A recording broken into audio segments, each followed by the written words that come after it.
Salam saudara, kita memasuki Salam. Abam kembali ya, masuk episode 1110.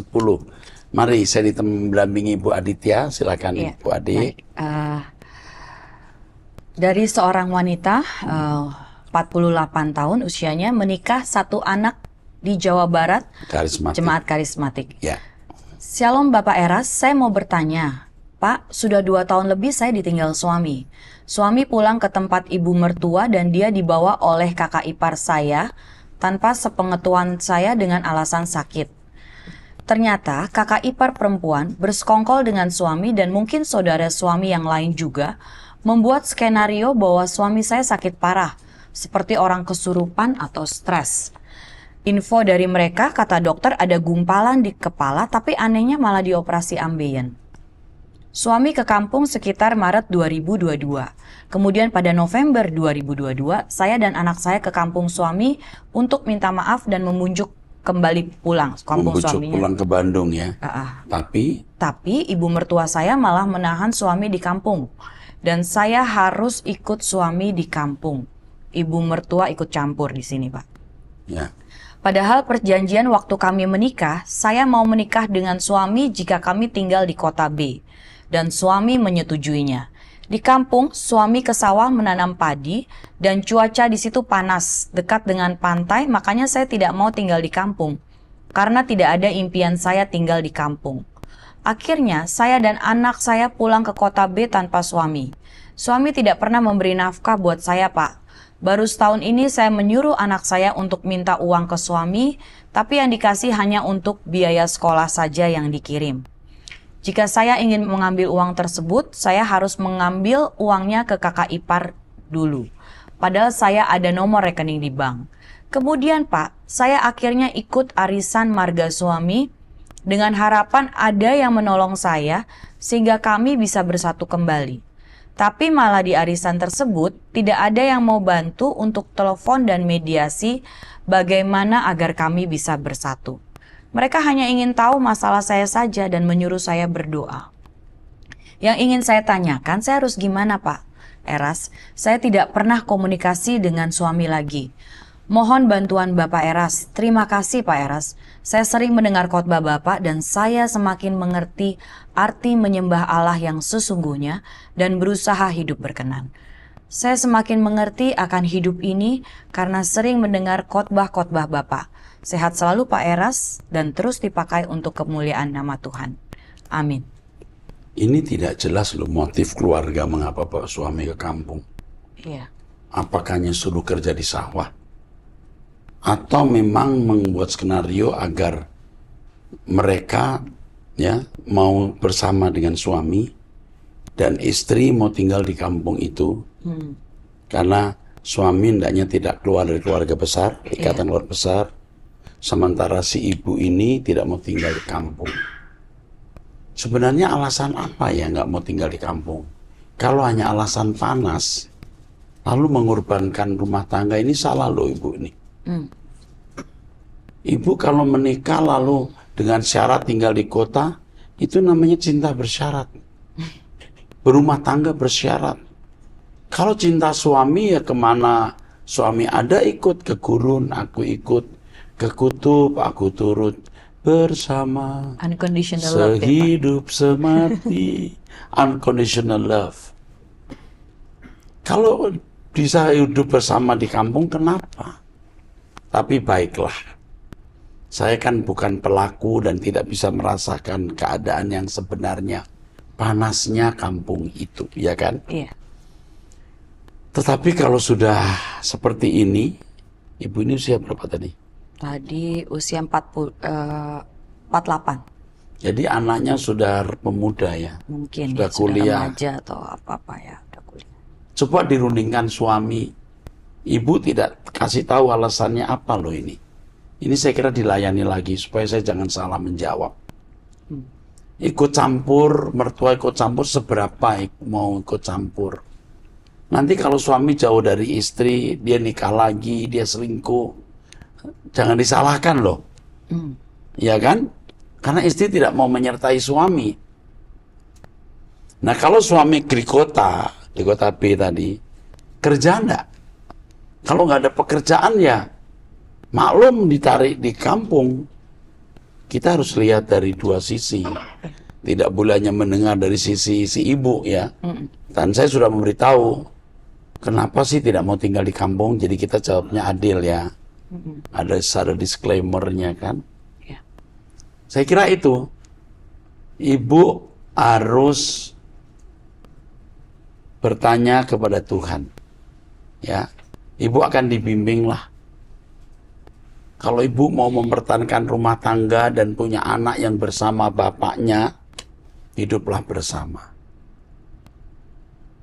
Bapaknya tidak memberikan uang hanya melalui kakak ipar, ini juga jadi masalah buat saya. Kenapa mesti begitu? Ini pasti ada hal yang tidak diungkapkan di dalam WhatsApp ini. Ya. Jadi terpaksa ya harus dilayani secara pribadi. Tapi input saya tadi berguna ya buat pecinta Abam ya. Istri harus belajar untuk mengikuti suami. Ya.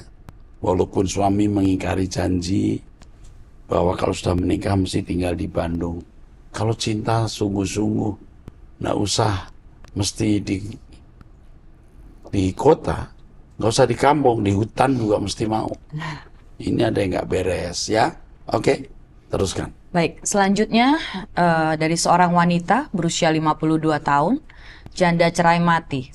Shalom, salam kasih untuk Bapak Erastus dan tim Abam yang saya hormati. Saya seorang asisten rumah tangga di luar negeri di Hong Kong. Di sini saya mau mengucapkan beribu-ribu terima kasih melalui pengajaran yang Bapak sampaikan, membuat saya jadi mengerti akan arti hidup yang sesungguhnya dan merubah saya ke arah yang lebih baik, serta sungguh-sungguh untuk berkemas-kemas ke langit baru, bumi baru. Dulu, sekitar tahun 2016, saya sudah banyak mengikuti ajaran Bapak. Tapi, waktu itu saya masih melihat Bapak, khotbahnya kok marah-marah, jadi takut dan pindah ke yang lain. Tapi, puji syukur semenjak COVID, saya aktif lagi melihat Bapak sudah kalem. Dan sampai sekarang, saya tetap aktif tiada hari tanpa Truth ID. Matur suwun nggih Bapak rohaniku. Kamu kok jawabnya bagus. Sempat Atur, bagus loh. di Surabaya. Saya mau ikut program 1 tahun untuk pekerjaan Tuhan. Oke. Bagaimana ya caranya untuk minta nomor rekeningnya? Oke, makasih. Tuhan memberkati. Semangat. Dia mau ikut itu yang Rehoboth Foundation. Terima kasih. Sudah ada angkanya. Oke, baik. Oke. Terima kasih untuk dukungannya, ya. Tuhan berkati. Iya. Kami bersama-sama dengan Anda. Oh ya, di Hong Kong ada persekutuan ya. Tolong diberitahu supaya ada. Kalau setiap minggu biasanya mereka diberi libur, supaya mereka bisa bersekutu. Oke. Ya, baik. teruskan. Berikutnya dari seorang wanita berusia 25 tahun, belum menikah di Jawa Timur, Jemaat Reform. Reform. Ya. Oke. Shalom Pak Eras, saya bersyukur karena melalui pelayanan, Pak Eras, mama saya dikuatkan. Oke. Saat ini saya bekerja di luar kota, mama dan papa ada di Jakarta. Tujuan saya keluar kota adalah untuk mencoba pekerjaan baru dan belajar hidup mandiri di Indonesia. Selain itu, saya juga merasa perlu waktu untuk menenangkan diri dari lingkungan keluarga yang cukup chaos. Pertengkaran orang tua dan amarah papa yang meledak-ledak. Saya sadar bahwa kedamaian yang saya harapkan saat tinggal di luar kota hanyalah sementara. Dan saat ini sangat sulit bagi saya untuk memaafkan dan mengasihi papa seperti saya mengasihi mama. Selain itu, saat ini saya juga merasa berada di fase pertumbuhan iman yang tidak baik-baik saja. Semenjak pindah ke kota baru, saya rutin beribadah di sebuah gereja, tapi belum menemukan semangat untuk beribadah, sehingga masih dalam masa pencarian. Pak, tolong doakan saya supaya tetap dijaga dan dipimpin oleh Tuhan. Saya rindu untuk bisa mengampuni dan mengasihi papa saya, tapi sulit sekali. Saya juga rindu untuk bisa settle berjemaat dan melayani di suatu gereja di kota Surabaya ini. Terima kasih Pak Eras, Tuhan memberkati. Kamu tidak akan diberkati kalau kamu tidak berdamai dengan dirimu sendiri dengan cara mengampuni orang tua, Papa ya. papanya. Papa mau salah sebesar apapun, kita harus ampuni. Itu mutlak. Nggak usah papa, orang lain saja kita ampuni. Apalagi papa. Tolong deh, kamu harus berjuang untuk memiliki hati yang bersih. Dalam hal ini pengampunan untuk papa. Sebab kalau kamu tidak melakukan ini, sulit kamu dapat berkat. Karena kalau orang tidak menghormati orang tua, dalam hal ini tidak mengampuni, yang terjadi adalah itu. Tidak bahagia dan tidak diberkati. Tuhan kiranya tolong kamu, nak. Kiranya Tuhan memberkati kamu. Ya. Tolong diarahkan ke gereja di mana dia bisa dilayani. Ya. Kamu akan didampingi oleh orang kami di kota. Ini kayaknya di Surabaya. Surabaya, ya. Ya, nanti didampingi oleh dia sendiri di situ kayaknya. Supaya dilindungi ya. Dijaga. Dia wanita kan? Wanita. Usia 25 tahun belum menikah. Oke. Teruskan. Selanjutnya dari seorang wanita berusia 23 tahun juga belum menikah. Ya. Shalom Pak Erastus, sebenarnya saat ini saya bukan mau bertanya, tapi saya ingin mengucapkan terima kasih banyak kepada Bapak yang sudah berkhotbah melalui YouTube channel Truth ID. Dengan adanya khotbah Bapak, saya bisa menghadapinya walaupun mungkin jalannya terseok-seok. Setiap kali ada masalah, saya pasti teringat dengan kata-kata Pak Erastus, terutama kata-kata yang menyuruh kita untuk diam. Iya, diam itu luar biasa ya. Diam, silent is powerful. Oke. Saya sedang mengalami kekecewaan, terutama dengan keluarga saya sendiri. Mungkin salah saya juga yang terlalu mengagumi mereka dengan berharap mereka bisa menjadi teladan bagi saya. Akhirnya, saya berujung mengalami kekecewaan yang cukup berat, yang biasanya kita membahas hal-hal rohani. Saya jadi malas untuk mendengarnya lagi.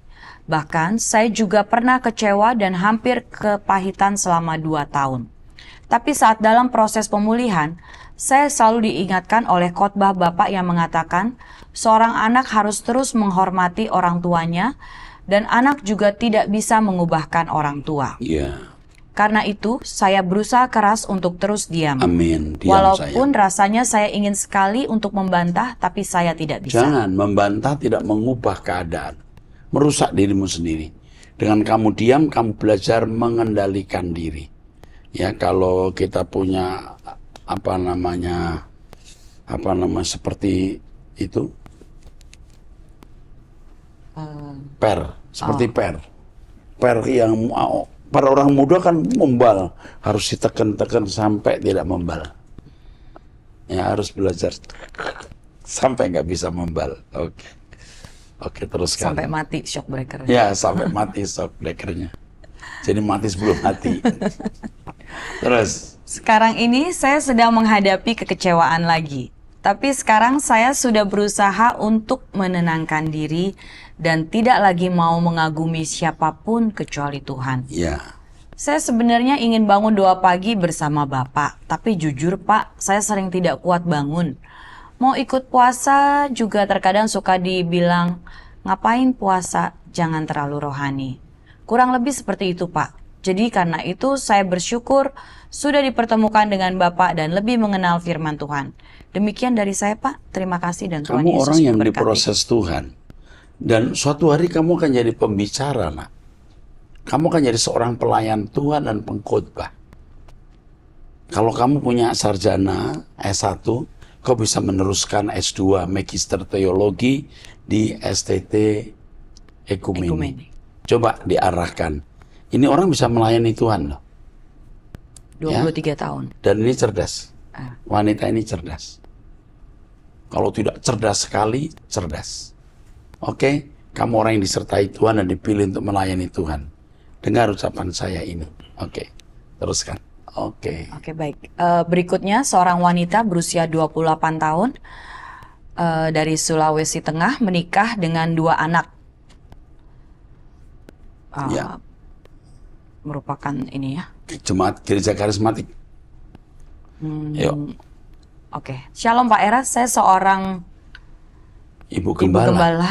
Nggak, gereja karismatik itu macam-macam. Oke. Gereja karismatik itu termasuk GPI, GSCS, dan banyak lagi ya. Gereja-gereja yang terbilang baru itu karismatik. Ya, Baik, kami keluarga muda dan baru masuk dalam penggembalaan. Setelah saya banyak mendengar pengajaran dari Bapak, saya semakin didorong untuk hidup sempurna seperti Bapak dan serupa seperti Kristus. Saya semakin belajar punya hubungan dengan Tuhan setiap hari melalui doa pribadi saat teduh dan baca Alkitab.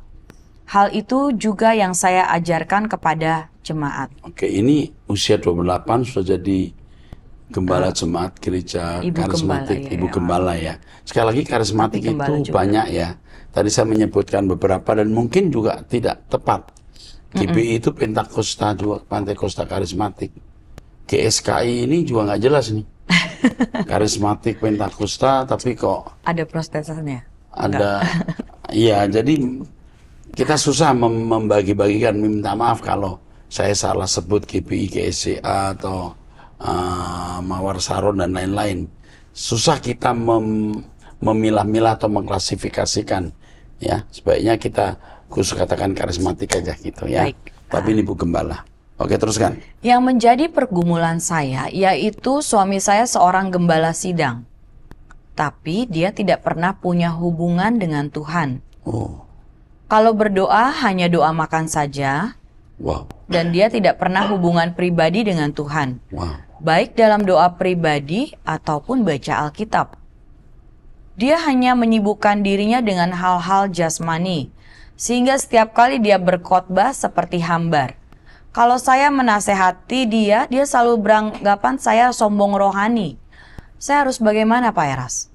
Yang saya tahu adalah jantung pengembalaan, dan jemaat itu bertumbuh melalui hubungan gembala dengan Tuhan. Terima kasih, Tuhan memberkati. Saya harus mengatakan bahaya sekali loh suamimu. Pendeta seperti ini akan diterkam iblis. Nanti jatuh-jatuhnya di masalah moral. Iya. Iya, mengerikan. Ada kemungkinan ya kalau pendeta tidak suka berdoa, tidak baca Alkitab, dia melakukan dosa. Saya tidak menuduh ya, Iya. tidak mendakwa, tapi menyangka. Karena tentu dengan usia saya seperti ini, saya sudah pengalaman. Tetapi yang ibu lakukan, jangan menasihati suami lagi, jangan menyangka apapun. Walaupun saya tadi sudah mengatakan dari pengalaman demikian, ibu jangan menyangka suami ibu tidak benar. Tapi sangat mengerikan, membahayakan. Ibu yang harus hidup suci, ibu beri contoh suamimu, ibu punya jam doa pribadi, doa pagi, hidup suci, jaga perkataan, jaga mulut. Tuhan akan melakukan sesuatu yang luar biasa. Saya prihatin sekali dengan keadaan ini. Tapi Tuhan akan memulihkan ibu jika ibu membayar harganya. Oke, Tuhan berkati. Baik, berikutnya dari seorang wanita berusia 38 tahun sudah menikah dengan 2 anak di Banten, jemaat karismatik. Ya, Saya menikah sudah 11 tahun. Sebelum menikah, saya bergumul karena dulu saya dari agama lain. agama Muslim ya. Iya, sebelum saya memutuskan untuk pindah agama, dulu orang tua berat sekali melepas saya, Pak. Bagaimana saya harus meninggalkan atau tetap bertahan dengan suami? Iya, sebab kalau sampai pindah agama pasti orang tua berat ya. Iya. Terus Waktu waktu punya anak yang kedua, dia pernah selingkuh dengan wanita pemandu karaoke. Karena perkumpulan dia dengan teman-teman yang salah. Saya berdoa dan berpuasa buat dia supaya dia berubah. Setelah putus dan saya mendengar kalau perempuan itu stroke, dia sempat mau selingkuh lagi. Sebelum kenal sama suami saya, dia seorang janda, tapi sekarang sudah menikah yang kedua kalinya. gini, ini pengalaman sudah terjadi di beberapa kali. Mungkin termasuk banyak ya. Pria Kristen menikah dengan wanita Muslim. Setelah menikah, ini suami tidak membahagiakan. Malah berperilaku barbar istilahnya. Jahat. Aduh, memalukan. Dan menurut saya, orang seperti ini akan menanggung hukuman berat. Oke, teruskan. Setelah kejadian ini, suami lebih sibuk mancing dan sering banget nonton live dan komen-komen di TikTok tentang pembahasan agama lain. Agama Islam khususnya ya. Iya. Dia Dia selalu komen, bahkan bikin status yang membahas agama tersebut. Pak, saya harus bagaimana? Suami saya peminum. Kalau sudah mabuk, perkataannya buat saya kecewa dan sakit hati. Dengan nada tinggi membentak-bentak saya. Saya selalu bilang, tolong ajari anak yang benar. Tidak perlu bentak-bentak saya karena ada anak kami di situ. Saya dulu sempat stres, Pak, sampai saya melukai diri saya sendiri tanpa orang tua saya tahu. Tapi setelah saya gabung di kegiatan gereja, ke komsel, beserta anak-anak untuk sekolah minggu, saya lebih sering bawa anak-anak sendiri, Pak. Dia hanya ibadah semau dia. Bahkan untuk ikut ibadah, kaum pria pun tidak mau. Ikut komsel pun kadang harus ada syarat. Untuk masalah gaji, dia selalu kasih ke saya. Tapi kadang tidak jujur. Dia sudah pinjam kantor dan harus potong gaji. Kadang saya ingin pergi jauh sama anak-anak supaya tenang pikiran saya. Karena setiap dia marah selalu sering mengucapkan kata pisah. Saya harus bagaimana, Pak? Terima kasih sebelumnya ya, Pak. Maaf kalau terlalu panjang, sebenarnya lebih panjang lagi kalau diceritakan. Tuhan Yesus memberkati Bapak beserta keluarga. Nasihat saya seperti biasa, diam, ikut doa pagi bersama saya, miliki doa pribadi, cari Tuhan dengan sungguh-sungguh, maka kamu akan mendapatkan pertolongan Tuhan. Pasti. Pria ini akan pasti dipukul Tuhan. Kamu memilih jalan yang benar. Kamu ada di dalam persekutuan dengan Allah yang benar. Dan Allah Abraham, Ishak, dan Yakub, Elohim Yahweh, Allah Israel, Allah dan Bapa Tuhan Yesus Kristus akan melindungi kamu. Dalam nama Yesus Kristus, kamu akan dilindungi. Tetaplah setia dan hidup suci dan jangan banyak bicara.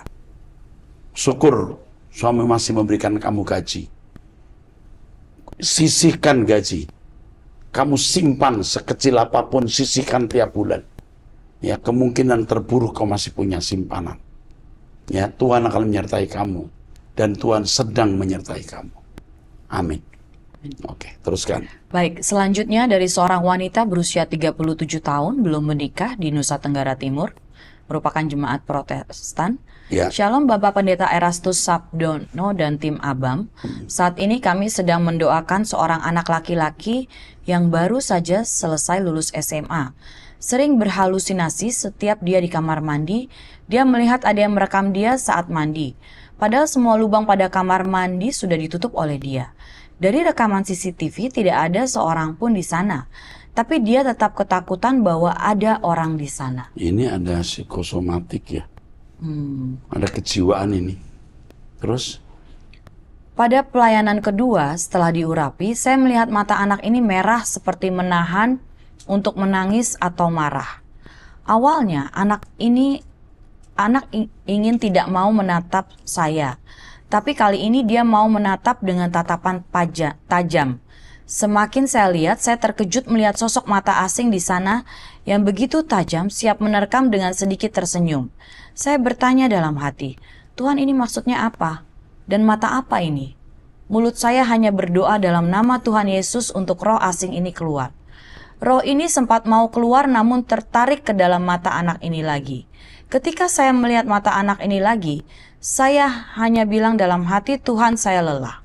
Karena saya merasakan lelah dan saya mendengar dari hati saya, ada pertanyaan roh ini tidak bisa keluar kalau tidak dengan doa puasa. Pertanyaan saya, apakah anak ini dikuasai roh jahat dan butuh pelepasan atau anak ini hanya mengalami depresi?